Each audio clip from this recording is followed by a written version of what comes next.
भारत में अब तक लगभग 3 केस डिटेक्ट हुए हैं।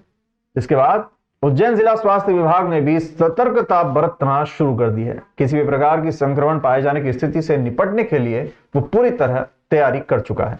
आइसोलेशन वार्ड बनाए जा चुके हैं, ऑक्सीजन की पर्याप्त मात्रा सुनिश्चित की जा चुकी है। साथ ही सीएमएचओ ने शहरवासियों से सतर्कता बरतने की अपील भी की है। उन्होंने कहा है कि इस वेरिएंट से घबराने की आवश्यकता नहीं है। हल्की सर्दी जुकाम होने पर अपने नजदीकी स्वास्थ्य केंद्र पर जाकर चेकअप कराएं और अपने आप को आइसोलेशन में रखें। सोशल मीडिया पर अफवाह न फैलाएं और अफवाहों पर ध्यान न दें। HMPV वायरस के बारे में जानकारी देने के लिए डॉक्टर अशोक पटेल, मुख्य चिकित्सा एवं स्वास्थ्य अधिकारी उज्जैन ने एक जन स्वास्थ्य परामर्श जारी किया है। HMPV वायरस श्वसन प्रणाली को प्रभावित करता है और इसके लक्षण आमतौर पर बुखार, खांसी, गले में खराश, नाक बंद होना और सांस लेने में कठिनाई गंभीर मामलों में होते हैं। यह वायरस खासकर बच्चों, बुजुर्गों और कमजोर प्रतिरक्षा प्रणाली वाले व्यक्तियों को प्रभावित करता है। स्वास्थ्य विभाग ने नागरिकों से कुछ सावधानियां बरतने का आग्रह भी किया है। स्वास्थ्य विभाग हर स्थिति पर लगातार निगरानी रख रहा है और किसी भी असामान्य स्थिति से निपटने के लिए पूरी तरह तैयार है। नागरिकों से अपील की गई है कि वे घबराएं नहीं और केवल प्रमाणित स्रोतों से जानकारी प्राप्त करें। में स्टॉक मौजूद है दवाइयों का, ऑक्सीजन कंसंट्रेटर तैयार है, ऑक्सीजन सिलेंडर तैयार है, PSA प्लांट भी हमारे पास उपलब्ध है। और इस शहर में और जिले में इस प्रकार की कोई अफवाह न फैलाए कि ये कोई घातक बीमारी प्रदेश में आने वाली है। अभी इस प्रकार की कोई एडवाइजरी भी जारी नहीं की गई है, न कोई इस प्रकार का कोई केस पाया गया है। इसलिए हमारे लिए घबराने की इसमें कोई आवश्यकता नहीं है। इसे एक सामान्य फ्लू की तरह लीजिए और इससे डरने की, घबराने की आवश्यकता किसी प्रकार की नहीं है। सर्दी जुकाम के मरीज है तो अपने आप को स्वयं आइसोलेट कर ले, 4-5 दिन में वो स्वतः ठीक हो जाएगा। इनमें अधिकतर बच्चों को ज़्यादा प्रभाव पड़ेगा और बूढ़ों को ज़्यादा प्रभाव पड़ेगा। या जिनकी इम्यूनिटी कम है उनको वायरस अपने प्रकोप में ले सकता है, लेकिन ये अगर जिनको होता है तो वो अपने आप को आइसोलेट करके आराम करें, 4-5 दिन में स्वतः ठीक हो जाएगा। महाकाल दर्शन करने आई 70 वर्षीय बुजुर्ग महिला सरस्वती देवी अपने परिवार के साथियों से मंदिर में अलग हो गई थी। वो भटकते हुए बेगमपुरा स्थित एक होटल पर पहुंची, जहां होटल मैनेजर रितेश सोनगरा ने उन्हें थाने पहुंचाया। महिला अपना परिजन का मोबाइल नंबर नहीं याद रख पाई और घबरा कर रोने लगी। महाकाल थाना पुलिस ने तुरंत सरस्वती देवी को जलपान कराया और सोशल मीडिया पर प्रसारण किया, जिससे उसके परिजनों को सूचना मिल सकी। कुछ ही देर बाद महिला के परिजन थाने पहुंचे और उन्हें अपनी मां से मिलवाया। परिजनों ने उज्जैन पुलिस को धन्यवाद ज्ञापित किया। यह घटना महाकाल थाना पुलिस की संवेदनशीलता और उनकी सेवा भावना को दर्शाती है। जोधपुर चौपाल वहाँ से हम दर्शन के लिए आए थे उज्जैन महाकाल के। वहाँ हमारे बड़े सिस्टर एनेक्ट हो चुके थे, ठीक है। किन्हीं सज्जन द्वारा पता पड़ा कि भाई हमारे सिस्टर वहाँ पे पुलिस थाने में है, तो बहुत बहुत धन्यवाद मिल चुकी मेरी बहन, और मैं आभारी हूँ। अपने महाकाल दर्शन किए हैं, महाकाल पुलिस और उज्जैन के जो कुछ। शहर में लगातार पुलिस प्रशासन द्वारा चाइना डोर को लेकर लोगों को जागरूक किया जा रहा है। चाइना डोर के कारण कई बार लोगों की गर्दन कटने की घटना भी घटित हो चुकी है। बता दें कि विगत वर्ष पाटीदार ब्रिज चाइना डोर की चपेट में आने से एक छात्रा की मृत्यु हो गई थी। वह चाइना डोर के कारण कई लोगों का गला भी कट चुका है। लगातार पुलिस प्रशासन और शहर की विभिन्न संस्थाओं द्वारा लोगों को जागरूक किया जा रहा है। वहीं कांग्रेस नेता रवि राय द्वारा लोगों से चाइना डोर उपयोग नहीं करने की शहरवासियों से अपील की गई है और पुलिस प्रशासन से अनुरोध किया गया है कि चाइना डोर का उपयोग करते हुए यदि कोई पकड़ाता है तो उस पर कड़ी कार्रवाई की जाए। मैं अपील करता हूँ शहर के समस्त पतंग प्रेमी, जो पूरा परिवार संक्रांति के अवसर पर और उसके पूर्व में जो पतंग उड़ाने का काम करते हैं, उनको शौक रहता है, उन सब से अपील करता हूँ कि वे जो अपने यहाँ का जो डोर होता है उसी को उपयोग करें, चाइना डोर का उपयोग ना करें। लोगों की गर्दन, लोगों की आंखें, लोगों की नाक और लोगों के कान इस डोर से कटते हैं, क्योंकि बहुत ही घातक है। जिला प्रशासन भी अपने स्तर पर कार्रवाई कर रहा है, पर हम सबका नैतिक बल है, हम सबका नैतिक समर्थन इस बात के लिए है कि हमारे नगर के नागरिक जो वाहनों से आवागमन करते हैं या साइकिल से घूमते हैं या स्कूटर से घूमते हैं, सबसे ज़्यादा खतरा इन लोगों को होता है। उनकी रक्षा हेतु, उनकी सुरक्षा हेतु कम से कम शहर के नागरिक हम सब मिलके उनके जीवन की रक्षा के लिए इस प्रकार के धागे का उपयोग न करें, इस प्रकार के डोर का उपयोग न करें, चाइना डोर का उपयोग नहीं करें। कम से कम इतना तो सोचना चाहिए ना कि कोई अपने परिवार का व्यक्ति अगर उसका गला कट जाएगा तो उसका क्या होगा, उसके परिवार का क्या होगा। क्या शासन प्रशासन ऐसे कामों के लिए मदद करता है? नहीं कर पाता। मेरा सभी से आग्रह है, मैं विनम्र निवेदन करता हूँ कि उन सब की रक्षा के लिए आप लोग चाइना डोर का उपयोग न करें और जिला प्रशासन भी इस प्रकार और ज्यादा सख्ती करे, अभी से सख्ती करे। घटनाएं शुरुआत हो चुकी है, पेपरों में आज दिन छप रहा है, लोग परेशान हैं इन सब बातों के लिए। तो मैं प्रशासन से अनुरोध करता हूँ कि और ज्यादा सख्ती करने की आवश्यकता है। इलाहाबाद में होने वाले कुंभ में आने का निमंत्रण देने नेपाली बाबा उज्जैन पहुंचे। 31 जनवरी से प्रयागराज स्थित कैंप में राम नाम यज्ञ का आयोजन होगा। उन्होंने भक्तों को कुंभ में आकर धर्म लाभ लेने का आमंत्रण दिया। उन्होंने कहा कि भारत के मुस्लिम को बनाया गया है, मुगल ने हिंदुओं को उनके शासन में मुस्लिम बनाया था। प्रधानमंत्री नरेंद्र मोदी ने रामकृष्ण का अवतार लिया है। लंबे समय बाद 1008 आत्मानंद महाराज नेपाली बाबा गुरुवार दोपहर बाद उज्जैन पहुंचे। नेपाली बाबा ने आगर रोड सामाजिक न्याय परिसर स्थित श्री मायापति हनुमान मंदिर में कुछ देर विश्राम किया और अपने भक्तों से चर्चा की।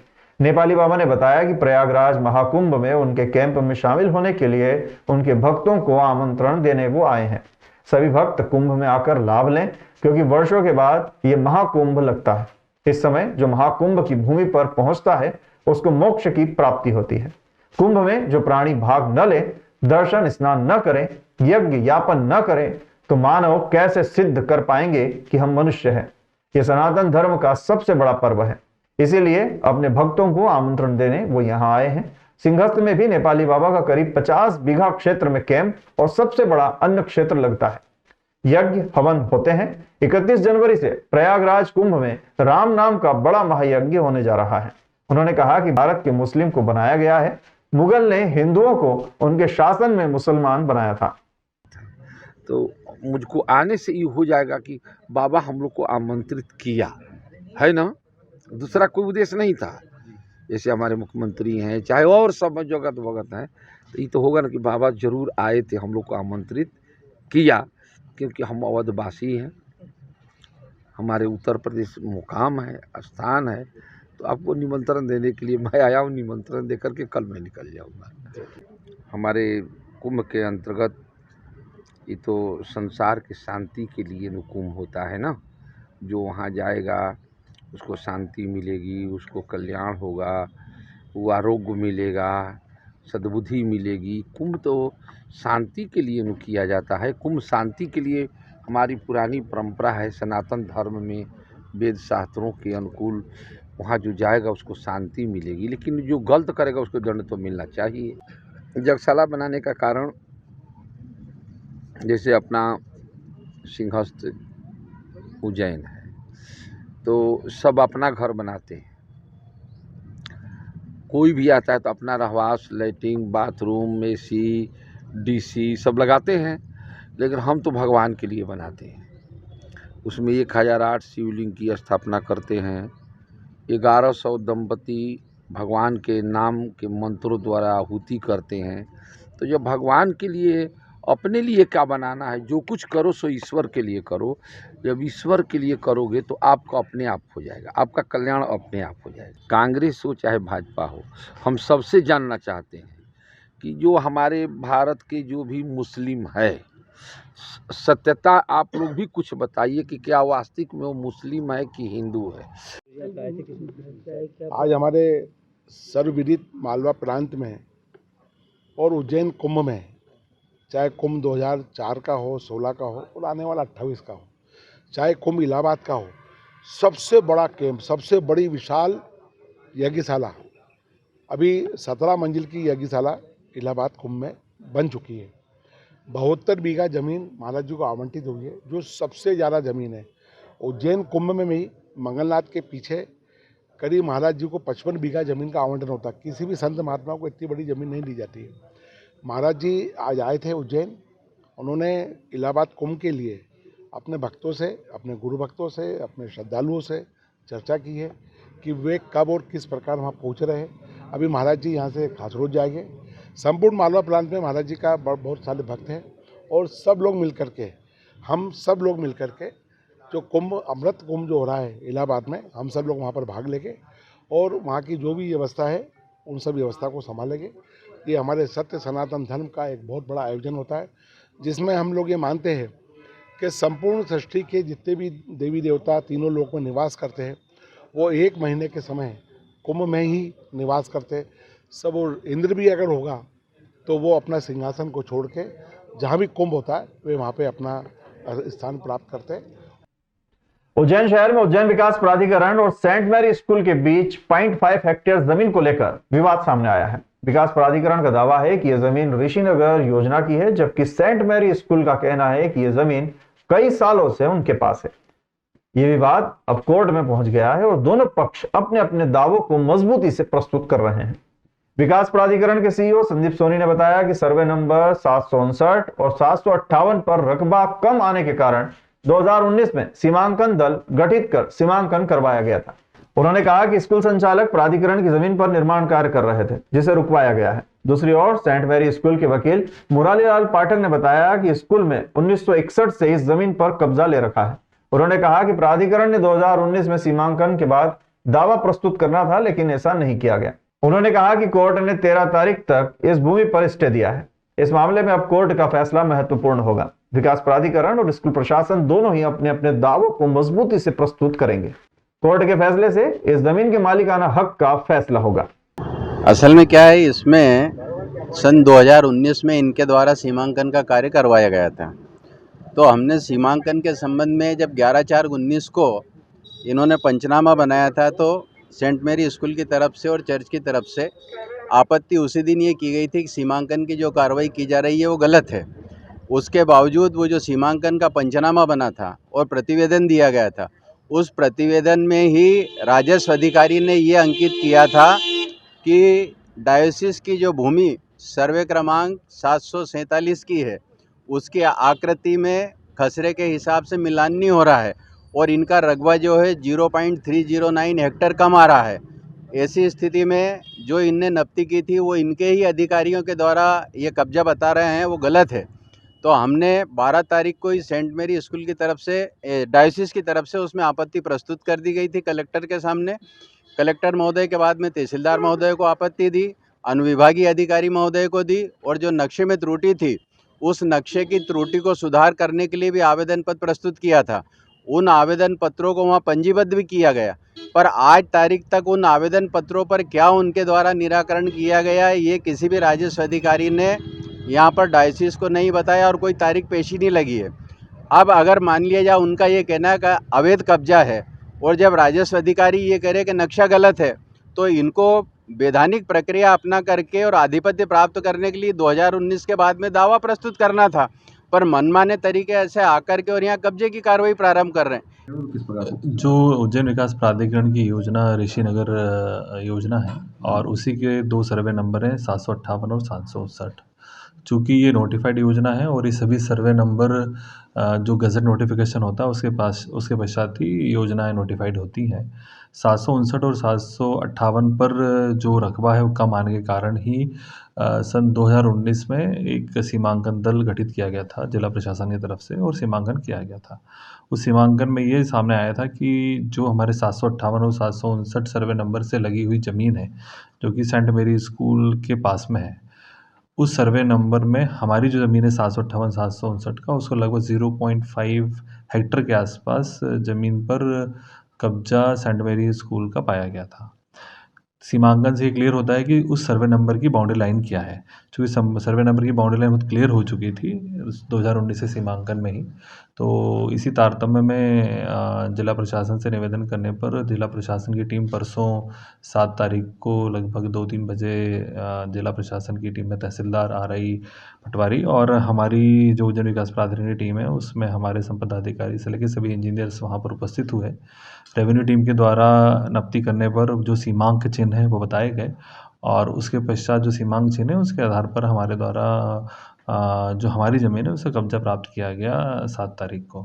और इसमें यदि हम देखें तो लगभग 0.52 हेक्टेयर लैंड आती है, जो लगभग 52-53 हज़ार स्क्वायर फीट होती है। और वो चूँकि उज्जैन विकास प्राधिकरण कि नोटिफाइड योजना का ही एक सर्वे नंबर है, तो ये ज़रूरी हो जाता है कि उस पर कब्जा लेते हुए जो स्कीम में आवश्यक चीज़ें हैं उसकी कार्रवाई की जाए। भगवान कृपा करने के लिए मनुष्य की योग्यता नहीं देखते हैं, उसके भाव व भक्ति का दर्शन करते हैं। योग्यता देखना संसार का काम है, योग्य बनाना भगवान का काम है। भगवान पतित को भी पावन बना देते हैं। भागवत भगवान की भक्ति आनंद भी प्रदान करती है और मोक्ष भी प्रदान करती है। इसलिए सुखदेव जी के रूप में भगवान ने अवतार लिया, परीक्षित को भागवत रूपी अमृत पिलाया। ये बात भव्य 7 दिवसीय श्रीमद् भागवत कथा रसपान महोत्सव व 108 भागवत पारायण में अनंत श्री विभूषित राजाधिराज पद्मश्री पद्मभूषण सम्मानित गोस्वामी गोकुलोत्सव जी महाराज श्री के लाल जी सुपुत्र सोमयज्ञ सम्राट आचार्य डॉक्टर गोस्वामी ब्रिजोत्सवी महाराज ने कही। मीडिया प्रभारी दीपक राजवानी ने बताया कि 9 जनवरी को कथा में वामन अवतार हुआ। कथावाचक आचार्य श्री डॉक्टर गोस्वामी जी ने बताया कि भगवान प्रेम के भूखे हैं। दुर्योधन का 56 भोग पकवान छोड़ा, विदुर के केले के छिलके खाए। माता देवयुति और कपिल देव जी के संवाद के साथ भक्ति का सार समझाया। साथ ही उन्होंने बताया कि यह कथा मनुष्य को आध्यात्मिक ज्ञान प्रदान करती है और उसे भगवान के करीब लाती है। श्रीमद् भागवत कथा मनुष्य को अपने जीवन में सकारात्मक परिवर्तन लाने में मदद करती है, साथ ही मनुष्य को अपने कर्मों के प्रति जागरूक करती है और उसे अच्छे कर्म करने के लिए प्रेरित भी करती है। कथा मनुष्य को अपने जीवन में शांति और सुख प्राप्त करने में मदद करती है। महाकाल परिसर हीरा मिल रोड पर चल रही कथा में संस्थापक संयोजक विठल नागर, श्री वल्लभ वैष्णव मंडल अध्यक्ष राजेंद्र शाह, कोषाध्यक्ष जयेश राव, सचिव आनंद पुरोहित, श्री वल्लभ वैष्णव युवा मंडल अध्यक्ष विशाल नीमा, कोषाध्यक्ष अमर दिसावल, सचिव अमित नागर, श्री वल्लभ वैष्णव महिला मंडल समन्वयक राजश्री दिसावल, पारुल शाह, अध्यक्ष हैतल शाह, कोषाध्यक्ष वर्तिका नागर, सचिव नूपुर नीमा, कार्यक्रम संयोजक शैलेंद्र राठी, हरि सिंह यादव, पवन गोयल, सुभाष सोनी, मनोज खंडेलवाल, मनीष नागर, कार्यक्रम सह संयोजक रविंद्र मूले, नितिन नीमा, नितेश नागर, संगीता नागर, मीना पुरोहित, दर्शना शाह, रीता शाह, प्रीति शाह, कविता झालानी, श्रद्धा शर्मा, रमनलाल, सोमालाल, चंदनबेन शाह परिवार, सचिन, दर्शना शाह, सौरभ अंजलि माहेश्वरी, अशोक सरोज माहेश्वरी, महेंद्र वीणा शाह, विनोद गीता शाह, चिराग कृतिका शाह, राजेंद्र पारुल शाह, वैभव शाह, प्रेरक प्रिया शाह, चिंतन शाह, हर्षेश भाई, जागृति शाह, रमेश चंद्र, हेमलता शाह सहित बड़ी संख्या में भक्तजन मौजूद थे।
कथा के समापन के बाद शाम को सांस्कृतिक प्रोग्राम का आयोजन किया गया। उसमें गोवर्धन लीला का और श्रीनाथ जी का और मयूर नृत्य का कार्यक्रम था और बच्चों ने काफ़ी संख्या में सांस्कृतिक प्रोग्राम में भाग लिया। उसमें किसी ने राधा, किसी ने कृष्ण बन के अपनी प्रस्तुति दी और इसी के साथ गोवर्धन पूजा का भी आयोजन किया। और आपका नाम? मेरा नाम वर्तिका नागर। ये जो हमारा वल्लभ वैष्णव मंडल है, इसकी 3 संस्था हैं। इन तीनों के संयुक्त तत्वावधान में भागवत कथा का आयोजन हुआ है। ये 9 दिवसीय कार्यक्रम है। उसमें आज भागवत कथा का तृतीय दिवस था, जिसके अंतर्गत हमारे जो आपश्री हैं श्री ब्रजोत्सव जी महाराज श्री, उन्होंने ध्रुव चरित्र के बारे में और जड़ भरत की कथा हमको सुनाई। उसके साथ ही हम रात में भी अलग अलग मनोरथ कर रहे हैं। शाम को हमने सांझी उत्सव और दीप उत्सव का आयोजन किया था, जिसमें हमने पूरे पंडाल में दीपक लगाया था और फूलों से रंगोली सजाई थी। रोज़ अलग अलग प्रकार से आपश्री का हम स्वागत कर रहे हैं और कथा का आयोजन हो रहा है, जिसको हम सभी उसका रसपान कर रहे हैं। आपका नाम? मैं वल्लभ वैष्णव महिला मंडल की सचिव नुपूर्णिमा। अब यह खबर उज्जैन से, जहां बाबा उमाकांत जी महाराज ने नव वर्ष के उपलक्ष्य में आयोजित 3 दिवसीय आध्यात्मिक कार्यक्रम में बताया कि इस नव वर्ष में बीमारियां ज्यादा आएंगी, इसलिए आने वाली बीमारियों से बचने के लिए शुद्ध चीजें तथा लिमिट में खान पीन करना चाहिए। पेलिया, लकवा, चिकनगुनिया, हार्ट अटैक जैसी बीमारियां और नई बीमारियां इस वर्ष ज्यादा आएंगी। संयम और नियम का पालन नहीं करने से बीमारियों का असर ज्यादा हो जाता है। बीमारियां तो आएगी ही। जिन बीमारियों को लोग आज सामान्य समझते हैं, जैसे सर्दी, जुकाम, बुखार आदि, ये बड़ा रूप ले लेती है। हल्का बुखार भारी हो जाता है, जानलेवा हो सकता है। यही जुकाम जब जगड़ जाता है और सांस लेना मुश्किल हो जाती है, तब गला सूख जाएगा, अंदर कुछ नहीं जा सकता, सांस लेने में दिक्कत हो जाएगी। इसलिए संयम और नियम का पालन करना चाहिए। ठंडी और गर्म चीजें जितना बर्दाश्त करने लायक शरीर है, उतना ही आप बर्दाश्त करें, बाकी बचे रहें। आपको कल बताया था कि संयम और नियम का पालन करना, नहीं तो बीमारियां आपके ऊपर असर कर जाएंगी, तो बीमारियां तो आएंगी। सर्दी, जुकाम, बुखार, जिसको आप साधारण कहते हो, यही बड़ा रूप ले लेगा, विकराल रूप ले लेगा। हल्का बुखार भारी हो जाएगा, जानलेवा हो जाएगा। जुकाम यही जब जकड़ जाएगा, सांस लेना मुश्किल हो जाएगा, तब गला सूज जाएगा, अंदर कुछ जा नहीं सकता है, आपके सांस लेने में दिक्कत हो जाएगी।